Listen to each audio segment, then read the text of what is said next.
Kondisi semakin parah karena pengelolaan negara dijalankan tidak hanya dengan melanggar rambu-rambu konstitusi, tetapi juga rambu-rambu moral, rambu-rambu etika yang sangat luar biasa dan semau-maunya sendiri. Seorang pemimpin itu harus selalu memimpin dengan segenap hati dan pikirannya untuk rakyat, bukan untuk oligarki. Namun prasyarat itu tidak dapat diharapkan dari kepemimpinan nasional hari ini. Saya tidak setuju dengan pengadilan. Mengapa tidak setuju dengan pengadilan? Sekarang ini yang di pengadilan justru yang benar itu di pengadilan. Itu yang benar. Gitu loh. Contohnya kan, Bang Sagana Nainggolan benar, Bajul benar, Bang Anton benar, masuk di pengadilan. Nah, kalau itu pengadilan percuma. Kecuali pengadilan rakyat. Terima kasih.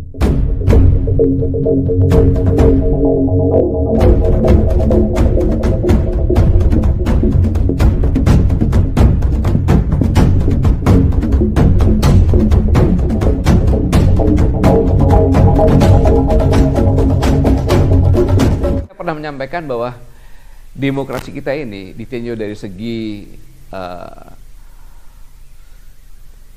hak asasi manusia, nilai rapotnya merah. Segi keterbukaan, nilai rapotnya merah. Segi kebebasan internet, kebebasan merah. Kemudian dari segi katanya harusnya mengentaskan kemiskinan, jadi makin miskin. Kesenjangan sosial makin luas.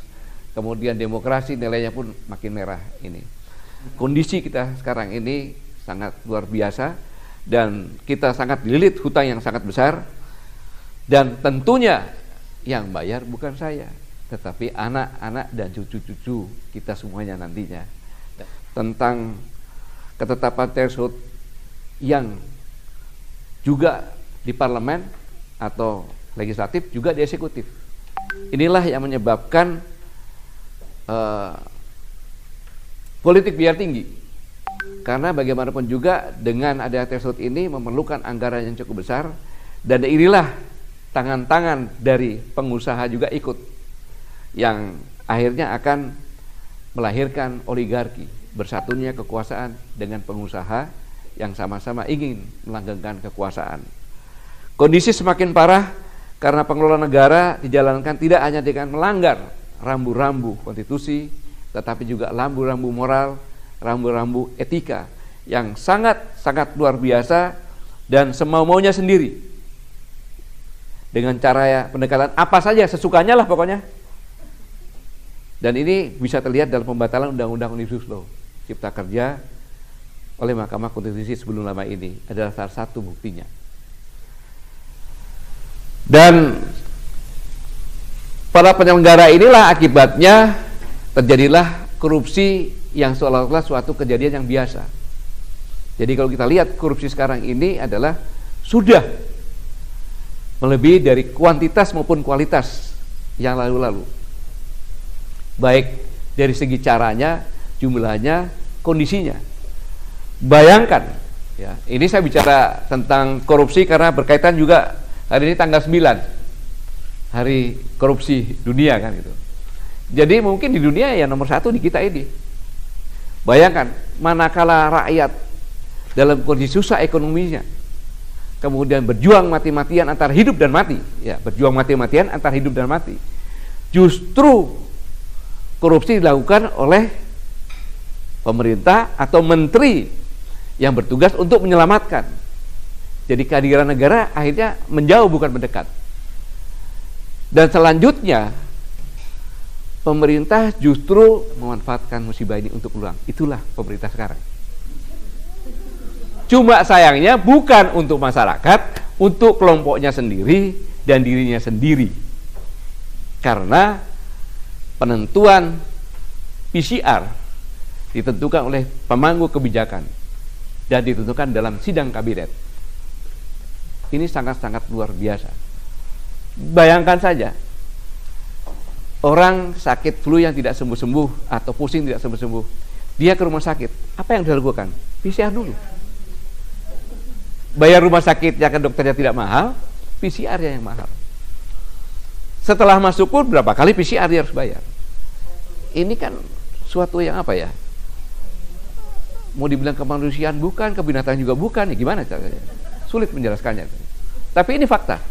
Ini fakta yang harus saya sampaikan agar publik mengetahui.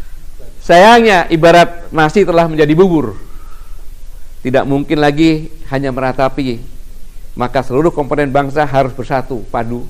Saya ulangi, seluruh komponen bangsa harus bersatu padu untuk sesegera mungkin melakukan berbagai upaya-upaya konstruktif dan konstitusional dengan berbagai cara menghentikan segala bentuk penyimpangan ini.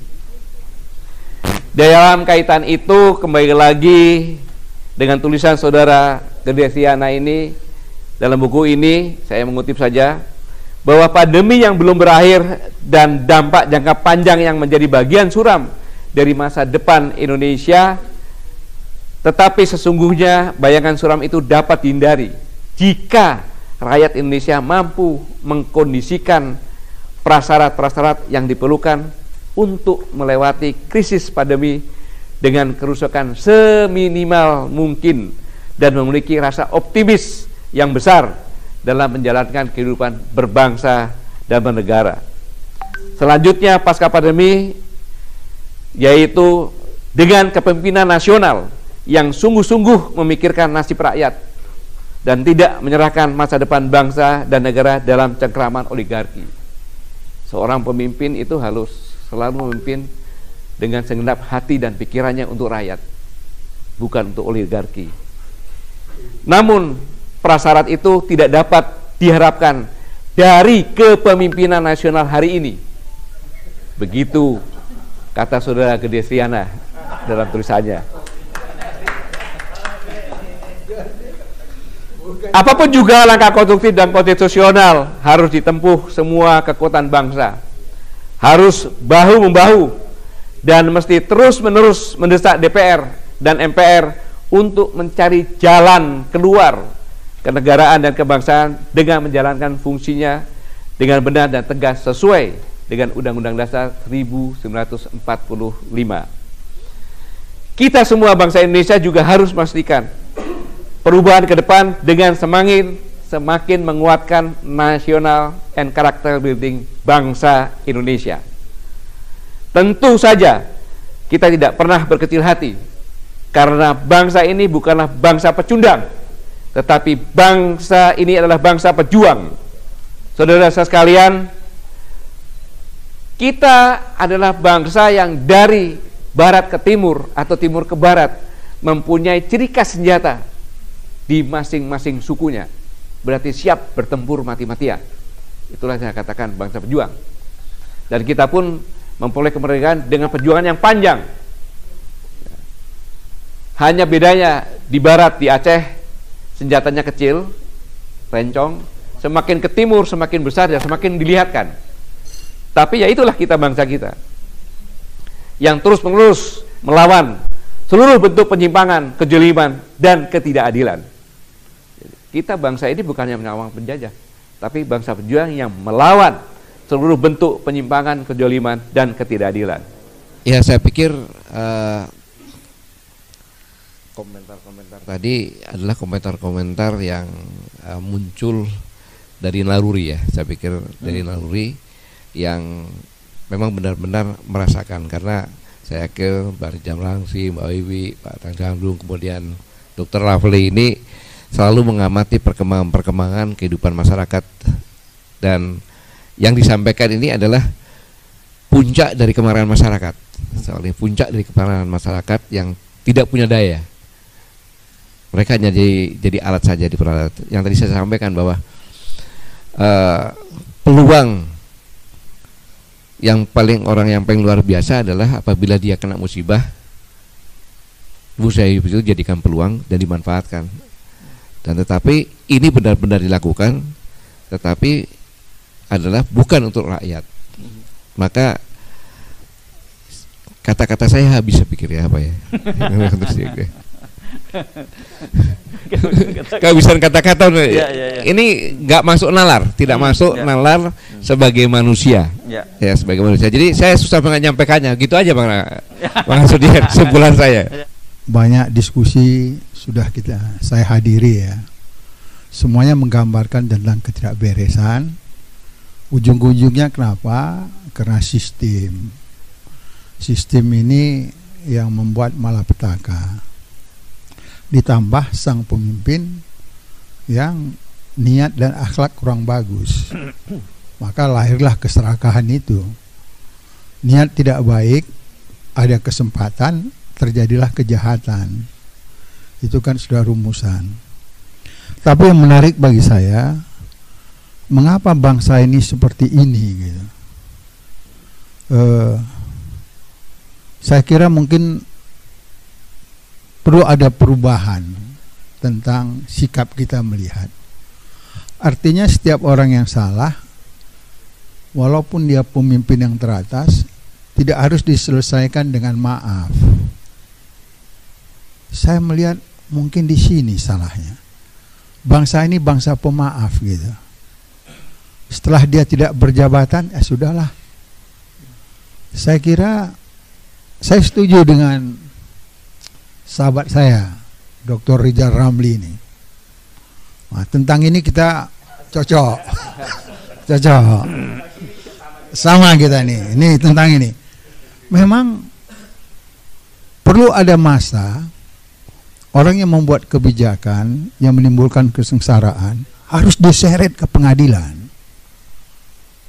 Ya, itu harus seperti itu. Bahkan di sini, Pak Rizal, kita di sini ini hampir tiap minggu diskusi. Saya katakan sama teman-teman, saya bermimpi, kan? Apa mimpi Bang Bahtiar? Kalau kau jadi jaksa agung, terjadi perubahan apa yang kau lakukan? Tuh menung juga kawan nih. Menurut abang apa? Kau tangkapin semuanya itu. Kau periksa satu demi satu. Mana yang salah kau hukum. Tidak bisa dengan apa sayang. Sudahlah. Saya kira nggak bisa. Ya, ini cara-cara seperti itulah membuat akan berkelanjutan lagi nanti. Jadi usul saya, siapapun antara bapak-bapak yang di depan ini jadi presiden, siapapun yang bersalah harus dihukum. Nggak bisa. Hukum kalau perlu ya digantung, Pak. Jadi orang takut berbuat salah. Itu maka ajaran agama mencuri itu dipotong. Jadi orang takut. Jadi di sini nggak usah bicara tentang peri kemanusiaan, lepus lero. Inilah membuat kita sengsara. Orang tidak jerah. Ini usul saya. Saya tidak sependapat dengan Pak Bahtiar. Nah, seru ini.